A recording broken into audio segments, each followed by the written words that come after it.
نحمده ونصلي على رسوله الكريم اما بعد فاعوذ باللہ من الشیطان الرجیم بسم اللہ الرحمن الرحیم۔ سبق نمبر 50 ایک منٹ کا مدرسہ۔ نماز کا ترجمہ ہم یاد کر رہے تھے۔ جب ہم دو رکعت میں کے بعد قعدہ میں بیٹھتے ہیں یا 3 یا 4 رکعت والی نماز کے آخر میں بیٹھتے ہیں تو ہم التحیات پڑھتے ہیں۔ تو اب التحیات کا ترجمہ ہم یاد کرنا شروع کرتے ہیں۔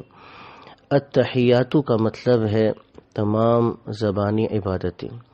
التحیات للہ، تمام زبانی عبادتیں اللہ کے لیے ہیں، للہ اللہ کے لیے ہیں۔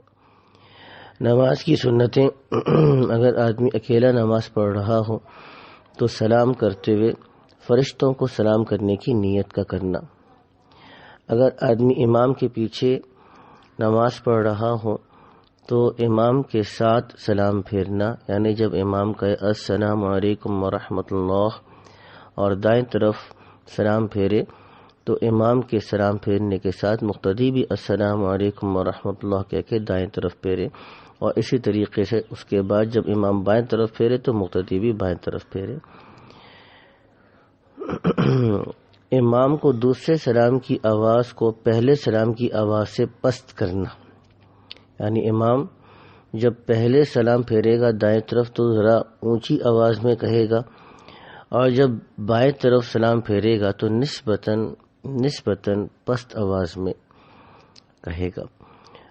وہ بڑے بڑے گناہ جو بغیر توبہ کے معاف نہیں ہوتے، اور ایک گناہ بھی اوپر سے نیچے یعنی جنت سے جہنم میں لے جانے کے لیے کافی ہے۔ ہم نے پڑھا تھا جہاد شرعی سے بھاگ جانا، یعنی اگر شریعت کے اصولوں کے مطابق جہاد ہو رہا ہو، خالص اسلام کے لیے جہاد ہو رہا ہو، تو وہاں سے مقابلے میں اپنی جان بچانے کے لیے بھاگنا گناہ کبیرہ ہے۔ رشوت کے معاملے میں پڑنا اور رشوت کے لینے دینے کا معاملہ طے کرانا، یعنی دونوں ہیں، پیسے دے کر اپنے حق میں فیصلہ کروانا یہ رشوت ہے۔ اور آگے بیان کرتے ہیں جوا کھیلنا، تو جوے کی کیا حقیقت ہے وہ اگلے سبق میں عرض کر دوں گا۔ تو یہ گناہ کبیرہ بتائے کہ رشوت کے معاملے میں پڑنا، رشوت کا معاملہ طے کروانا اور جوا کھیلنا۔ گناہ کے نقصانات جو پیش آتے ہیں، اکثر کاموں میں دشواری پیش آتی ہے، دل میں تاریکی اور ظلمت پیدا ہوتی ہے، جس کی نحوست سے آدمی بدعت اور گمراہی میں مبتلا ہو کر ہلاک ہو جاتا ہے۔ دل اور جسم میں کمزوری پیدا ہوتی ہے۔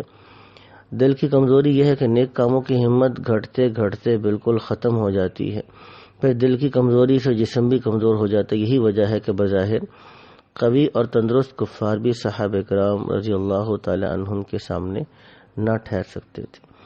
نیکیوں کے فائدے زندگی مزیدار ہو جاتی ہے۔ اللہ تعالیٰ ایسی مزیدار اور پر لطف زندگی عطا فرماتے ہیں جو بادشاہوں کو بھی نہیں ملتی۔ بارش ہوتی ہے، مال بڑھتا ہے، اولاد ہوتی ہے، باغات پھلتے ہیں، نہروں کا پانی زیادہ ہوتا ہے۔ اللہ تعالیٰ اپنے نیک بندوں سے تمام شرور اور آفات کو دور کر دیتے ہیں۔ اللہ تعالیٰ ہم کو بھی دین کی برکات نصیب فرمائے۔ وآخر دعوانا الحمدللہ رب العالمین۔